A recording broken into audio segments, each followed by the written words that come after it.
Նախ պետք է հիշել, որ այսպես կոչված Թրամփի ուղին դա նույն Զանգեզուրի միջանցքն է իր էության մեջ, հետևաբար այն ինչ որ այս պահին կատարվում է մեր տարածաշրջանում, դա ուղղակիորեն ազդում է նաև այսպես կոչված Զանգեզուրի միջանցքի հետագա ճակատագրի վրա։ Մասնավորապես այստեղ չպետք է մոռանալ, որ իրանական կողմը հանդիսացել է մշտապես այսպես կոչված Զանգեզուրի միջանցքին հակադրվող,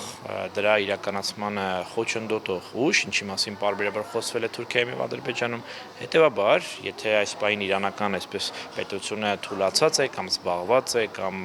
ճնշման տակ է գտնվում, ուստի նաեւ կարող ենք ենթադրել, որ իրանական կողմի դիմադրությունը այսպես կոչված միջանցքին կարող է պակասել, չնայած բարեբախտաբար այս պահին դեռ դրա նշանները չկան, բայց այդպիսի վտանգ այո առկա է, ինչը նշանակում է, որ դրանից կարող են օգտվել տարածաշրջանային այն պետությունները, որոնք շահագրգիռ են այսպես կոչված միջանցքը իրականություն դարձնելու, մասնապես Թուրքիան եւ Ադրբեջանը, հետեւաբար այն ինչ որ տեղի է ունենում, այս առումով մեզ համար վտանգ է պարունակում։ Միևնույն ժամանակ այն նաեւ բացահայտ է դարձնում, որ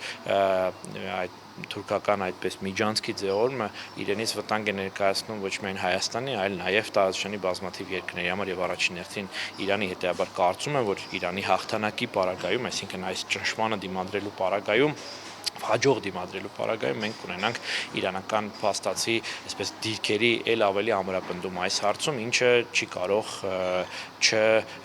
չնպաստել նրան, որ Սյունիքի վրա կախված թուրքական վտանգը հնարավորինս նվազի։ Բաժանորդագրվեք Արմատ մեդիայի ալիքներին YouTube-ում, Facebook-ում, Instagram-ում և Telegram-ում։